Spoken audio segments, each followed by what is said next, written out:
오늘 우리에게 주신 하나님의 말씀은 구약성경 룻기 2장 1절부터 13절까지입니다. 구약성경 403페이지에 있습니다.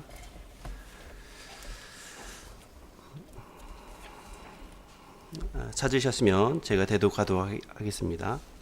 나오미의 남편 엘리멜렉의 친족으로 유력한 자가 있으니 그 이름은 보아스더라. 모압 여인 룻이 나오미에게 이르되 원하건대 내가 밭으로 가서 내가 누구에게 은혜를 입으면 그를 따라서 이삭을 죽겠나이다 하니 나오미가 그에게 이르되 내 따라 갈지어다 하매 룻이 가서 베는 자를 따라 밭에서 이삭을 줍는데 우연히 엘리멜렉의 친족 보아스에게 속한 밭에 이르렀더라. 마침 보아스가 베들레헴에서부터 와서 베는 자들에게 이르되 여호와께서 너희와 함께 하시기를 원하노라 하니 그들이 대답하되 여호와께서 당신에게 복 주시기를 원하나이다 하니라. 보아스가 베는 자들을 거느린 사환에게 이르되 이는 누구의 소녀냐 하니 베는 자를 거느린 사환이 대답하여 이르시되 이는 나오미와 함께 모압 지방에서 돌아온 모압 소녀인데 그의 말이 나로 베는 자를 따라 단 사이에서 이삭을 줍게 하소서 하였고 아침부터 와서는 잠시 집에서 쉰 외 지금까지 계속하는 중이니이다. 보아스가 룻에게 이르되 내 따라 들으라. 이삭을 주러 다른 밭으로 가지 말며 여기서 떠나지 말고 나의 소녀들과 함께 있으라. 그들이 베는 밭을 보고 그들을 따르라.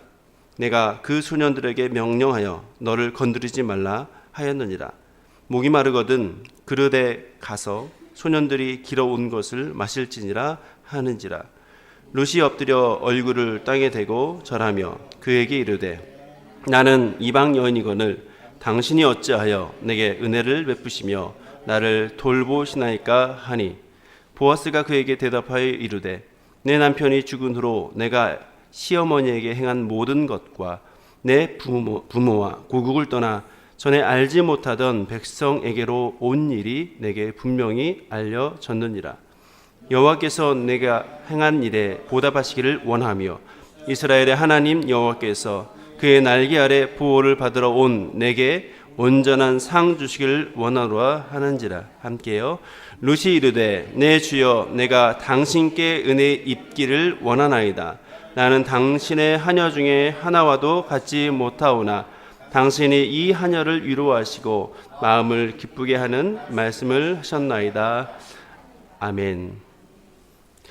오늘은 우리 교회가 또 협력하고 또 기도하는 우리 국내 무슬림을 대상으로 사역하시는 김기학 선교사님 모셔서 롯과 보아스라고 하는 말씀으로 우리 하나님의 말씀을 같이 듣도록 하겠습니다.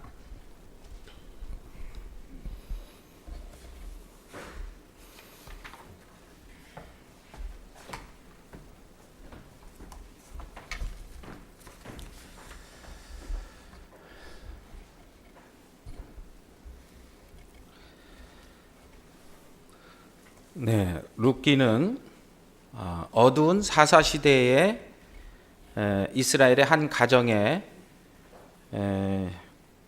시집을 오게 된 한 이방 여인 룻에 대한 그런 기록입니다. 룻기는 사실 사사 시대, 즉 어두운 그런 시대에 아주 보석 같은 이야기를 우리들에게 전해주고 있습니다. 이 룻기를 유대인들은 다른 두루마리에 기록해서 수학의 축제인 오순절 날에 낭독하는 그러한 구약의 성경이었습니다. 이 룻기의 배경을 보면 이 1장 1절에 보면 사사들이 치리하던 때에 그 땅에 흉년이 드니라 이렇게 시작을 합니다. 이 룻기라는 성경이 사사 시대에 기록된 이야기를 우리에게 전해주고 있다라고 이야기합니다. 사사 시대라는 게 어떤 시대입니까? 우리가 잘 아는 대로 광야 40년을 마치고 드디어 가나안 정복을 이끌었던 여호수아, 그 여호수아가 죽고 이스라엘 초대왕 사울이 등극하기 전까지 15명의 사사들이 이 가나안 땅에서 이스라엘 백성들을 치리하는데 한 350년간 그 통치한 그런 시대입니다. 그런데 이 사사기에는 이스라엘 백성이 가나안 땅에 들어가서 이방인들과 결혼하고 이방인들의 신전에서 경배하고 또 이방인들의 악습을 따라서 행하는 그러한 시대였습니다. 하나님의 선민인 이스라엘이 배교하고 타락하고 우상숭배하고 도덕적으로 부패하고 또 가난한 자들을 소외된 자들을 압제하고 전쟁과 고통 그것이 반복되는 또 사사들에 의해서 구출되고 회복되는 일이 순환적으로 이어지는 그러한 시대였습니다. 사사기의 불순종의 그 모습을 사사기 2장 11절에서는 이렇게 기록합니다. 이스라엘 자손이 여호와의 목전에서 악을 행하여 바알들을 섬기며 곧 그들이 여호와를 버리고 바알과 아스다롯을 섬겼으므로. 이것이 사사시대에 대표되는 이스라엘 백성들의 타락한 면모를 그대로 보여주고 있는 말씀입니다. 여호와께서 이스라엘에게 진노하여 이르시되 이 백성이 내가 그들의 조상에게 명령한 언약을 어기고 나의 목소리를 청정하지 아니하였나니. 이것이 사사시대 이스라엘 백성들 하나님의 선민들의 살았던 모습을 그대로 대별하는 그런 구절이었습니다. 이러한 사사시대에 과연 하나님은 무엇을 하고 계셨을까요? 이 어두운 시대에 절망의 시대에 350년 동안 과연 하나님은 어떤 일을 하고 계셨던 것일까요? 자, 이래서 룻기를 우리가 요약해 보면 사사시대 가나안 땅에 흉년이 듭니다. 유대 베들레헴이라는 곳에 엘리멜렉이라고 하는 이름을 가진 사람이 있었습니다. 이 엘리멜렉이라고 하는 이름의 뜻은 나의 하나님은 왕이시다라는 뜻이에요. 아마도 그의 부모가 이 엘리멜렉 아들을 낳고 이 어두운 시대에 정말 하나님을 우리의 너의 왕으로 삼아라, 왕으로 모셔라 라는 그런 바람의 이름이었는지도 모르겠어요. 그분이 흉년으로 생계가 어려움이 닥쳐지자 해결책을 찾기 위해 그의 아내 나오미와 두 아들을 데리고 이방 땅 모압이라는 곳으로 떠나게 됩니다. 그런데 얼마 후에 엘리멜렉이 죽습니다. 자, 드디어 나오미와 그 두 아들만 남게 됩니다. 또 두 아들은 얼마 후에 그 땅에서 이방 여인을 아내로 맞이하게 되는데 불행하게도 모압 땅에 거주한 지 10년 만에 이 두 아들이 다 죽어요. 두 며느리만 남게 되죠. 과부가 됩니다. 그 어머니 나오미도 과부였는데 그 며느리 둘도 그대로 과부가 됩니다. 그래서 나오미는 이 두 며느리를 모압 땅에 남겨두고 모든 희망을 다 포기하고 다시 그가 살았던 고향으로 돌아가게 되지요. 그때의 두 며느리 중에 한 며느리는 그 땅에 남게 되지만 룻이라고 하는 며느리는 시어머니의 만류에도 불구하고 그를 따라서 유대 땅 베들레헴으로 들어오게 됩니다. 그때부터 시작된 그러한 이야기의 한 부분을 오늘 본문으로 읽었습니다. 며느리 룻은 보아스라고 하는 부유한 남성을 만나게 되는데 이방 여인으로서 이 아름다운 가정을 이루게 되는 그 처음의 이야기들을 오늘 본문으로 읽었습니다. 특히 롯이 보아스라고 하는 남자를 만나게 되는 그러한 장면을 우리가 읽었습니다. 오늘 본문에 보시면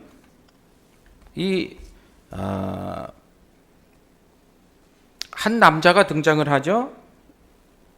2장 1절에 나오미의 남편 엘리멜렉의 친족으로 유력한 자가 있으니 그의 이름은 보아스라, 이렇게 기록을 하고 있습니다. 유력한 자. 이 유력한 자가 이방 여인 룻을 만나게 되는데 이 룻이라고 하는 여인은 모압 족속의 아주 이방 여인이었습니다. 하나님의 선민, 사상이 두터운 그러한 땅에서 이방 여인으로 살아간다는 것은 결코 쉬운 일이 아니었습니다. 왜냐하면 이 모압 족속이라고 하는 이 족속은 룻의 조상들은 사해 북동 지역에 터를 잡고 있던 사람으로서 과거 조상들이 소돔과 고모라 재앙으로 멸망할 때 살아났던 아브라함의 조카 롯과 그의 큰딸 사이에서 난 그러한 후손들이 바로 모압 사람들이었습니다. 아주 부정한 사람들이었습니다. 이스라엘 선민들이 상종할 수 없는 아주 부정한 그런 족속으로 여겨진 사람들이었습니다. 이 사람들은, 이 모압 사람들은 그모스라고 하는 이방 신을 특별히 섬기면서 살았던 사람들이었습니다. 모압 여인 룻은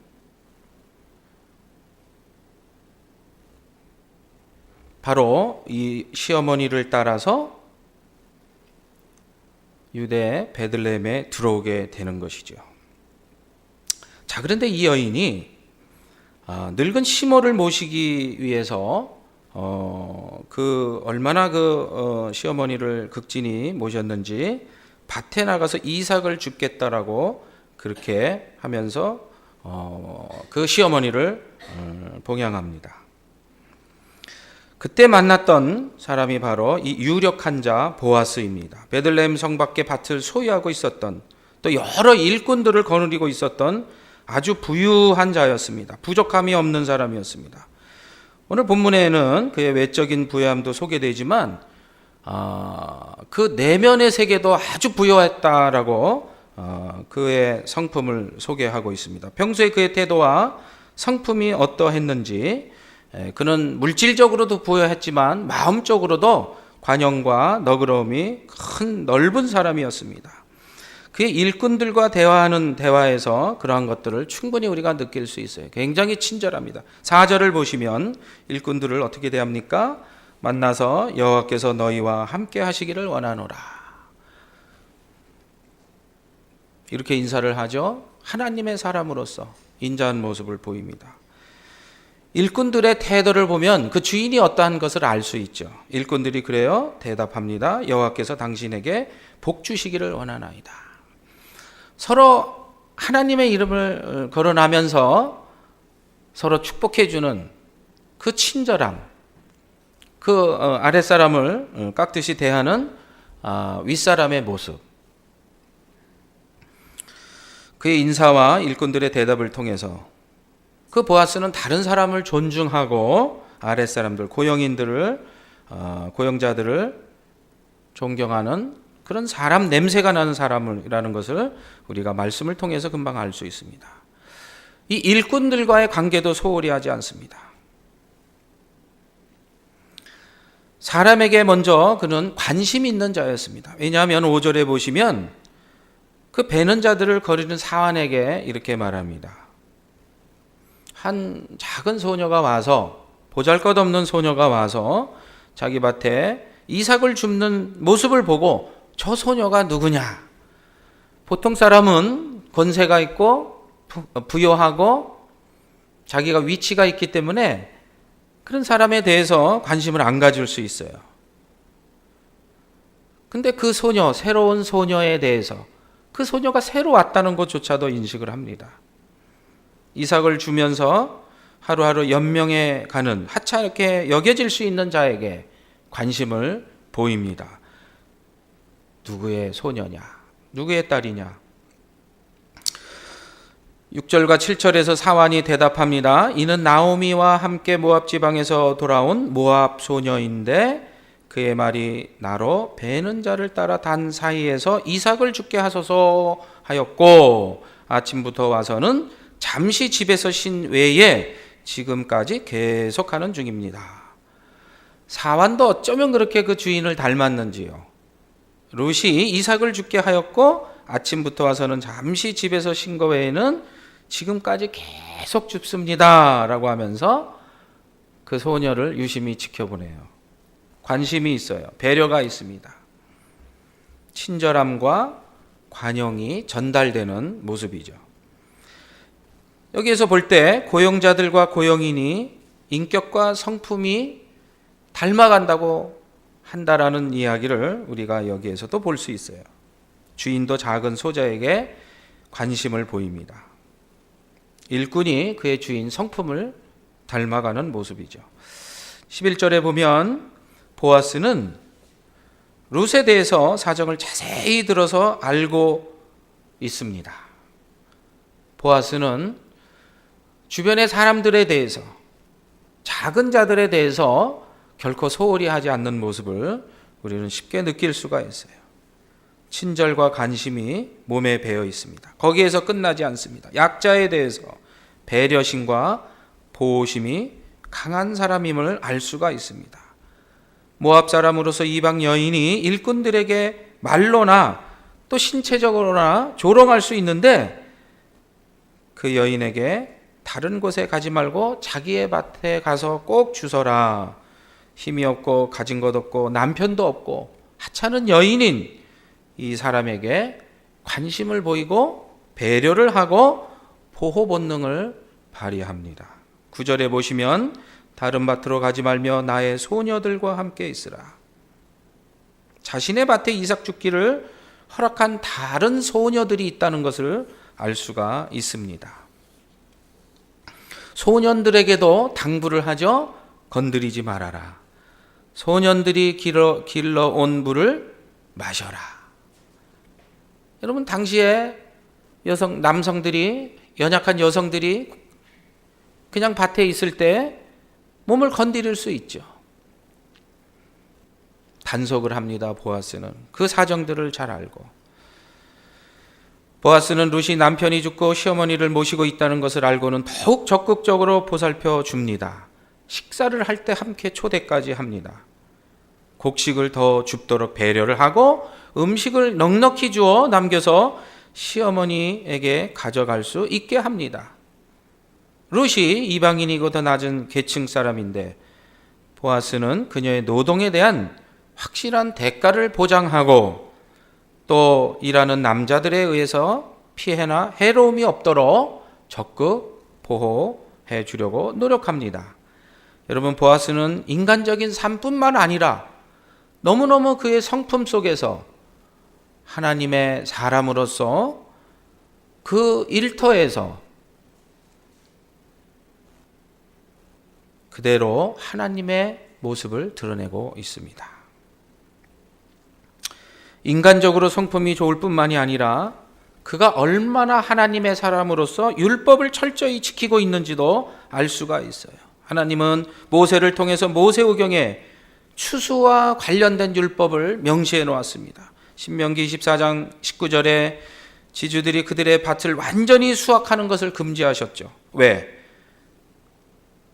가난한 자들, 이방인들, 과부들이 와서 어느 정도의 곡식을 주워갈 수 있도록 그렇게 하나님이 사회보장 제도를 조치를 해 놓았기 때문입니다. 이 규정을 이 보아스라고 하는 하나님의 사람은 잘 지키고 있어요.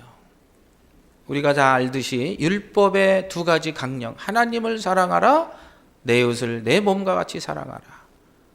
내 이웃을 내 몸과 같이 사랑하는 것이 곧 하나님을 사랑하는 것이니라. 율법의 강령이니라. 예수님의 말씀입니다. 율법의 실천가였습니다. 내 이웃을 내 몸과 같이. 이 보아스는 나중에 신명기 25장에 나온 기업 물을 자의 책임에 관한 율법도 성실히 준행합니다. 나이도 많고 재산도 많고 이제 별 탈 없이 편하게 지낼 수 있는 그 상황에서 기업을 물어요. 고아, 과부, 혼재된 내 형제들이 죽어서, 형제가 죽어서 홀로 된 여인들을 거두어 줍니다. 기업 물을 자를 임무를, 책임을 다 합니다. 과거에 오늘날 같이 사회보장 제도가 없는 그 시대에 하나님께서는 이렇게 철저하게 율법을 통해서 약자들을 보호하고 있었던 이 율법을 성실히 준행하고 있습니다. 보아스와 룻의 이 관계는 발전해서 3장에 가서 나오미의 도움으로 청혼이 이루어지고 4장에서 그 권리를, 기업 물을 자의 권리를 이양받고 결국 결혼하게 돼서 자손을 낳는 얘기로 4장이 끝나죠. 자, 그런데 어떻게 이들이 결혼 이야기가 이렇게 성경의 한 부분 속에 속하게 되었을까요? 그것도 사사시대 이 암흑 시대에, 이 절망 가운데 있었던 이 시대에 왜 이 결혼 이야기가 그리 대단하기에 성경에 한 권을 장식하여 있는 것일까요? 여러분, 이 보아스와 룻의 이 결혼 이야기는 단순한 결혼 이야기가 아닙니다. 이 결혼 이야기 말미에 족보가 하나 나오는데 이 족보는 단순한 족보가 아닙니다. 4장 18절에서 21절에 이 족보가 기록이 되어져 있어요. 여러분, 이 족보가 없었다면 이스라엘의 위대한 왕인 다윗이, 또 이 다윗 이후에 1000년 후에 예수 그리스도의 이 탄생이 아마 다르게 기록되어져 있었을 것입니다. 이 결혼으로 보아스와 룻 사이에 아들이 태어나는데 이름이요 오벳이라고 하는 아들이 태어나요. 아들이 태어났는데 이름을 오벳이라고 지어졌어요. 경배하는 자라는 뜻입니다. 오벳, 경배하는 자. 그는 역사상 가장 위대했던 이스라엘의 왕 다윗의 할아버지가 됩니다. 룻기 4장 17절을 함께 읽어봅니다. 룻기서 4장 17절 시작. 그의 이웃 여인들이 그에게 이름을 지어주되 나오미에게 아들이 태어났다 하여 그 이름을 오벳이라 하였는데 그는 다윗의 아버지인 이새의 아버지였더라.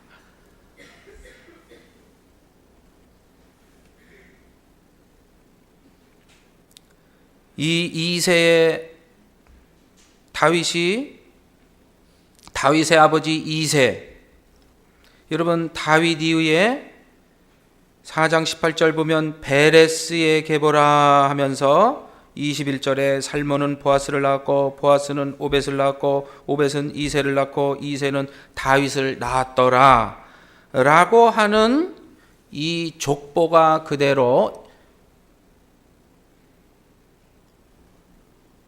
1000년 후에 마태복음 1장에 그대로 기록이 됩니다. 이 족보가요, 마태복음 1장 예수 그리스도의 족보에 토시 하나 안 틀리고 그대로 들어가 있어요.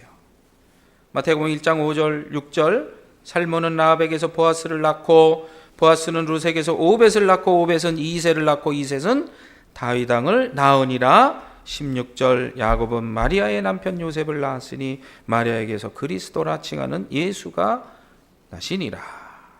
여러분, 이 평범해 보이는 보아스와 룻을 만남을 통해 다윗 왕이 태어나고 1000년 후에 인류의 구원자 예수 그리스도의 탄생이 이어진다라고 하는 사실입니다. 암흑의 시대, 사사시대 한복판에서 보아스와 룻의 결혼을 통해서 하나님께서는 그의 아들 예수를 이 세상에 보내기 위한 길을 준비하셨던 것이죠. 언제요?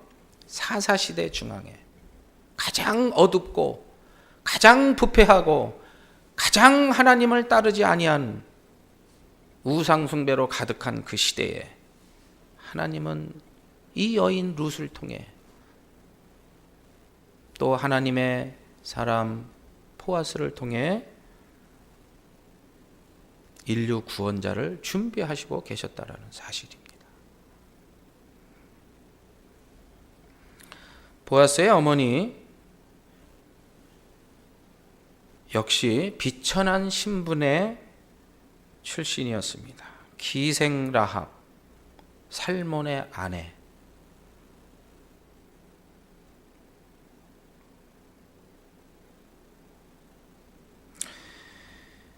살몬은 보아스를 낳았고 보아스는 오벳을 낳았고 보아스, 다윗의 친 할아버지의 아버지. 여러분, 그래서 룻기에 끝나는 마지막 단어가요, 히브리어에서는 다윗으로 끝납니다. 다윗으로. 다윗이 강조되죠? 이 족보의 의미를 얘기해 주는 거예요. 다윗. 이 아들의 출생은 이스라엘 왕 다윗과 인류 구원자 예수의 탄생으로 이어집니다. 하나님 나라의 계보를 잇는 이야기이었던 것이죠. 역사상 가장 위대한 이야기 중에 하나인 것입니다. 여러분, 이렇게 하나님 나라의 위대한 이야기는 아주 지극히 평범한 사람들 속에서 이루어진다는 사실을 우리가 깨달았으면 좋겠어요. 하나님의 나라의 이야기는 이렇게 이방 여인, 버려진 이방 여인, 과부로서 살아가야 할 수밖에 없던 여인, 이러한 사람들의 속에 숨겨져 있다라는 사실을 우리는 깨달아야 합니다.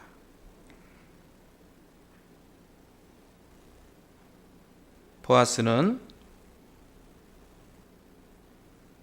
또 룻은 자신의 몸에서 이렇게 위대한 다윗 왕이 또 예수 그리스도가 태어날 줄을 상상을 못했을 거예요. 못했죠. 못 보고 죽었으니까. 그런데 이 룻의 헌신과 이 또 보아스의 하나님의 말씀을 그 삶 속에서 실천하는 삶 속에서 하나님의 위대한 이야기, 하나님 나라의 위대한 이야기는 그렇게 이어지고 있는 것입니다. 위대함은 가장 평범한 곳에서 이루어집니다. 이 족보가 단순한 가정사의 족보가 아니라 하나님 나라의 구속사의 족보로 승화된 이 족보의 이야기, 평범함이 위대한 인류 구원의 역사가 된 이 이야기는 이 작은 자들의, 지극히 작은 자들을 통해서 이어진다라고 하는 사실을 우리는 깨달아야 합니다. 룻은 이방 여인이었고 지극히 가난한 여인이었고 아무도 관심 없을 보잘것없는 여인이었습니다. 우리 한국에 외국인들이 260만 명이 들어와서 살고 있어요. 예전에 오래전부터 동남아권 사람들, 필리핀 사람들, 캄보디아 사람들, 베트남 사람들, 방글라데시, 파키스탄, 다 이방인들이에요. 어떻게 보면 우리가 보기엔 다 보잘것없어 보이는 사람들일지도 모르겠어요. 왜?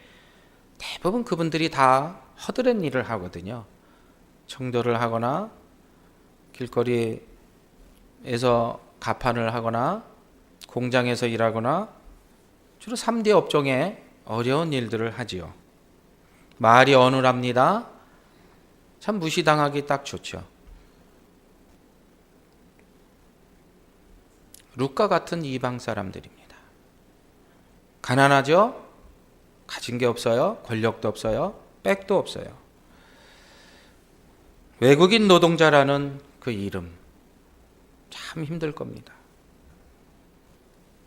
아무도 관심 없어 할, 어쩌면 모욕을 받으면서 살아갈 괜한 미움의 대상인 그들.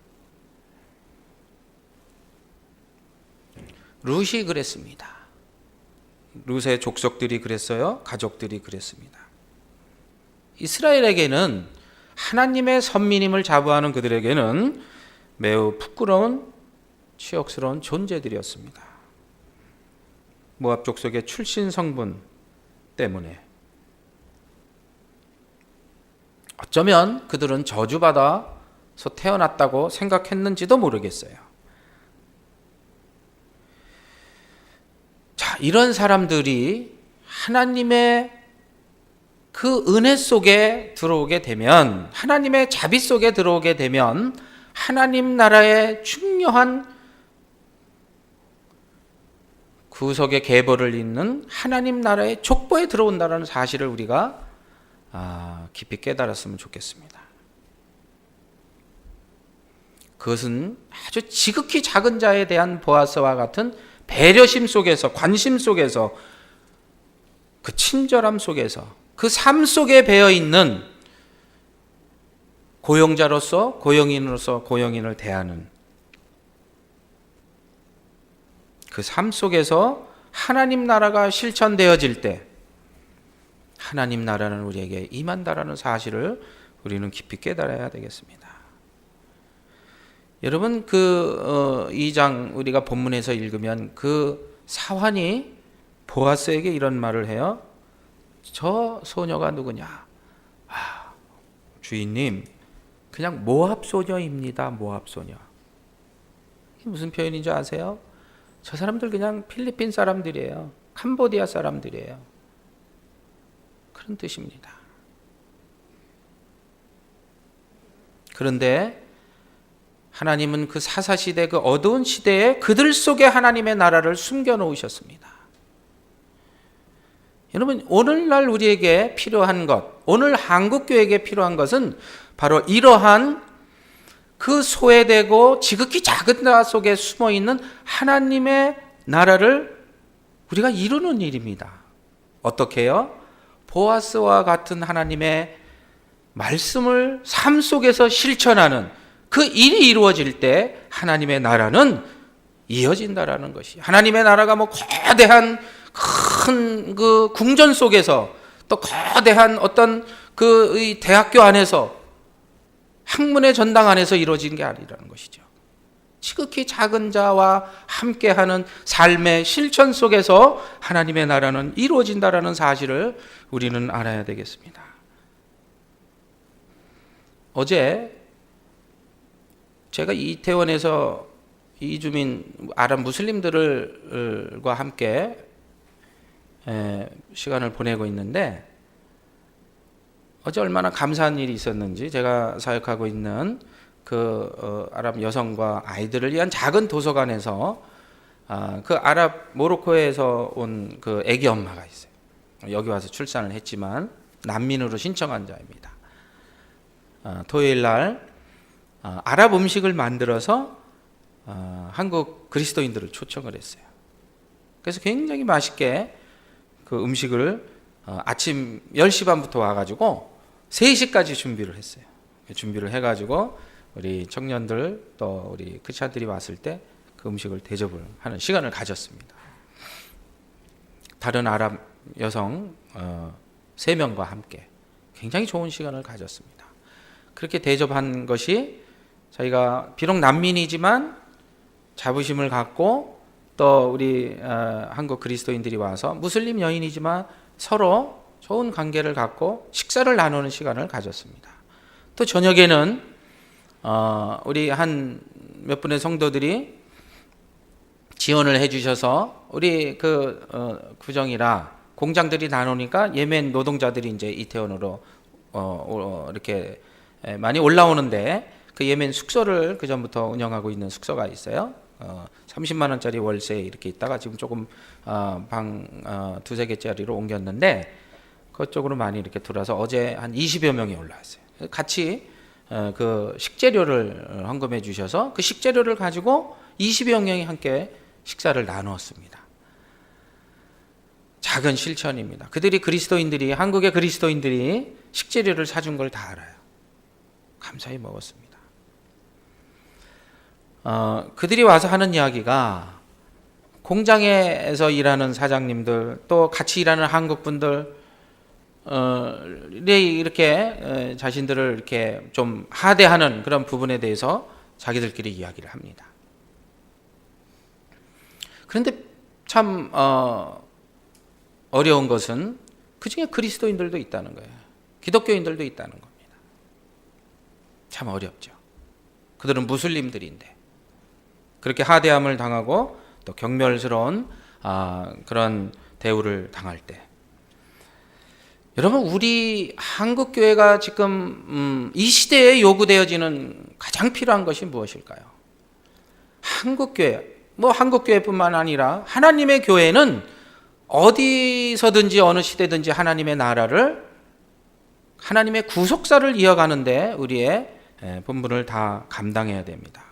오늘날 우리에게 요구하는 것은 우리 곁에 성큼 다가온 외국인들, 노동자들, 우리의 이웃들, 뭐 조선족들,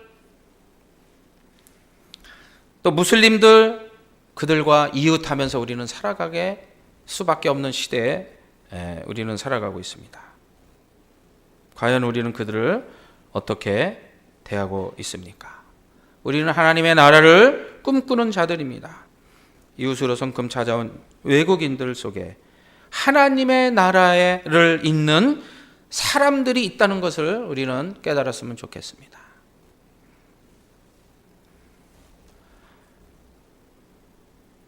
그냥 스쳐 지나가는 그 노동자들 속에, 그 무슬림 여인 속에 분명히 하나님은 룻과 같은 여인을 숨겨놓으셨을 겁니다.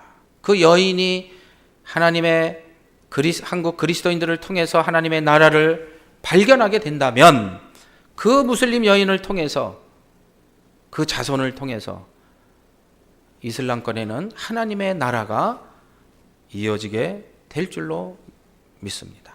그것이 우리가 지금 이 상황에서 실천하고 살아야 될, 즉 보아스같이 지극히 평범한 삶 속에서의 친절과 관용과 다른 사람에 대한 배려와 다른 종교에 대한 배려와 이런 것이 우리에게 필요한 것이죠. 한국교회가 너무 무례한 기독교로 세상 사람들에게는 비춰지고 있는 모습이 너무나도 마음 아픕니다. 너무 화석화되어 있는, 종교화되어 있는, 종교 이데올로기에 빠져 있는 한국교회가 매우 염려스럽습니다. 십계명 제3계명은 여호와의 이름을 망령되이 일컬지 말라 했습니다. 여러분, 세 번째 십계명은요, 무슨 하나님을 욕하고 하나님이 잘못했다고 뭐 그렇게 하지 말라는 게 아니겠죠. 그 이름을 망령되이 일컫는다라는 게 뭡니까? 우리의 삶을 통해서, 우리의 태도를 통해서 타인에 대한 배려, 타종교인들에 대한 관심과 무례함들을 통해서 그들이 우리를 통해서 우리의 하나님을 등지게 된다면 그것은 곧 우리의 하나님의 이름을 망령되이 일컫는 것과 마찬가지라는 것이죠. 우리는 결코 하나님의 이름을 망령되이 일컫는 죄를 범치 말아야 되겠습니다. 어떻게 해요? 우리 한국 땅에 들어와 있는 이방인들과 외국인들과 이주민들과 난민들, 그들이 우리를 보고 하나님을 발견하게 할 것인가, 하나님의 이름을 망령되게 할 것인가, 그것은 우리 한국교회의 책임이고 우리의 책임이다라는 것을 우리는 깊이 깨달아야 될 줄로 믿습니다. 나그네를 영접하라. 너는 이방 나그네를 압제하지 말며 그들을 학대하지 말라. 너희도 애굽 땅에서 나그네였음이라. 너희와 함께 있는 거류민을 너희 중에 나은 자같이 여기며 사랑하라. 너희도 애굽 땅에서 거류민이 되었었느니라. 지극히 작은 자 하나에게 한 것이 곧 나에게 한 것이니라 라고 하신 종말론적인 예수 그리스도의 메시지가 오늘날 우리 한국 교회에 절실히 필요한 하나님의 메시지인 것을 우리는 다 깨닫습니다. 어쩌로 우리 수서은에게 모든 성도들은 하나님의 나라의 큰 그 숨은 그 룻과 같은 사람들을 생각하면서 하나님의 백성으로서 바르게 살아가게 되는 은혜가 있기를 주님의 이름으로 축원합니다. 기도하겠습니다. 하나님